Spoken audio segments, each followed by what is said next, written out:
सत्ता और संगठन कितना कैसा तालमेल होता है, ये छत्तीसगढ़ का इतिहास बताइए। ईडी के भरोसे केंद्र सरकार यहाँ पे चुनाव लड़ना चाह रही है, वो संभव नहीं है। छत्तीसगढ़ के स्वाभिमान की लड़ाई है। मुख्यमंत्री भूपेश बघेल जी आदेश हुआ है कि आप प्रदेश अध्यक्ष बन गए, तब से ही आप में एक अलग सा आत्मविश्वास देखने को मिल रहा है। क्या आगामी विधानसभा चुनाव में जो कार्यकर्ता हैं वो भी उतने ही आत्मविश्वास के साथ विधानसभा चुनाव में संघर्ष करते हुए नजर आएंगे? प्रदेश अध्यक्ष बनने के बाद सांसद बस्तर दीपक बैज पहली बार आज जगदलपुर पहुंचे और जगदलपुर में लगातार बीते कल से लगातार बारिश हो रही है और बारिश के बीच भी जो उनके कार्यकर्ता हैं वो कोंडा गांव से लेकर के जगदलपुर तक उनमें किसी भी प्रकार से जोश की कमी नहीं दिखाई दी। वो अभी राजीव भवन में पहुंचे हुए हैं और अपने कार्यकर्ताओं से मिल रहे हैं और जो पदाधिकारी उनसे भी मुलाकात कर रहे हैं। हम सांसद से ही बात करते हैं कि प्रदेश अध्यक्ष बनने के बाद क्या कुछ बदलाव बस्तर की राजनीति के साथ साथ प्रदेश स्तर पर देखने को मिलेगा। प्रदेश अध्यक्ष दीपक बैज जगदलपुर पहुंचे और वो मेरे साथ अभी हैं। सर, पहली बार आप बस्तर पहुंचे, क्या कहना चाहेंगे बस्तर के लोगों को? बहुत बहुत धन्यवाद। तमाम बस्तर के वरिष्ठ नेतागण, हमारे कार्यकर्ता, माई दंतेश्वरी के पावन धरती पर आज आगमन हुआ है।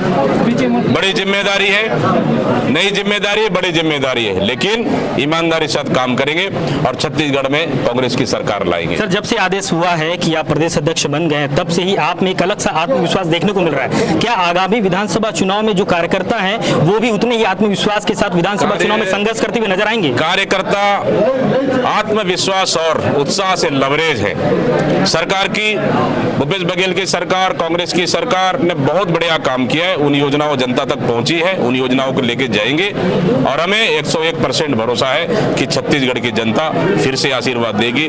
75+ सीट लाकर हम आएंगे और छत्तीसगढ़ में फिर से दोबारा सरकार बनाएंगे। प्रदेश अध्यक्ष बनने के बाद बस्तर के विकास को लेकर के क्या कुछ रूपरेखा तैयार आपके द्वारा की जाएगी, चूंकि अभी विधानसभा चुनाव में बहुत ही कम दिन का समय शेष बचा हुआ है? हम लोग इसके लिए अलग से प्लानिंग कर रहे हैं। इस 4.5 में बस्तर के लिए बहुत विकास किए माननीय मुख्यमंत्री भूपेश बघेल जी और हमारी कांग्रेस की सरकार ने।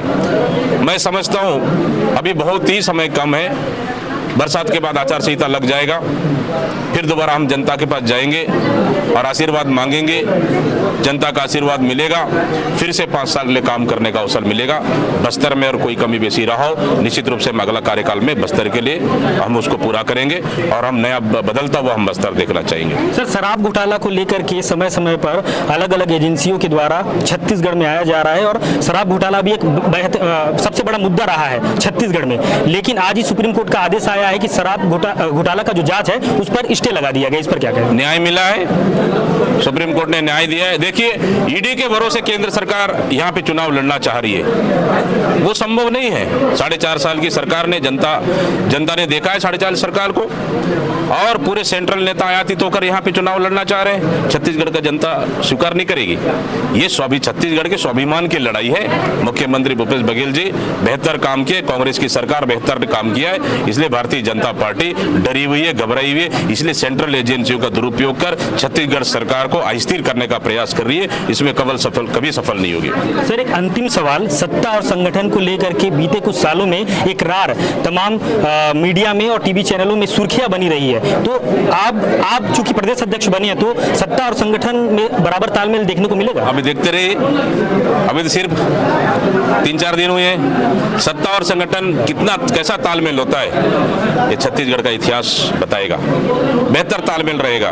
इसका चुनाव जीत रहेगा, एक तरफा कोई शक नहीं है। भारतीय जनता पार्टी बड़ी पार्टी है, चुनाव है, लेकिन फिर भी भारतीय जनता पार्टी को हम लोग जबरदस्त शिकस्त देंगे और आने वाला समय 75 सीट जीत कर हम आएंगे। ये तो है बस्तर प्रदेश अध्यक्ष दीपक बैज है, जिन्होंने प्रदेश अध्यक्ष बनने के बाद पहली बार यहाँ पर पहुंचे हुए हैं और उन्होंने तमाम प्रकार के सवालों का जवाब दिया, चाहे ईडी को लेकर के हो या फिर वो उनके प्रदेश अध्यक्ष बनने को लेकर के जो 90 दिन विधानसभा चुनाव को बाकी है, उस विधानसभा चुनाव में 75 से ज्यादा सीट आने का दावा उनके द्वारा किया जा रहा है। खैर, देखने वाली बात होगी कि इन 90 दिनों में क्या कुछ बदलाव होता है और क्या कुछ समीकरण बनते हुए हमें दिखाई देते हैं। मेरे साथ कैमरे के पीछे नरेश और मैं जय चंद्राकर, ARC न्यूज जगदलपुर।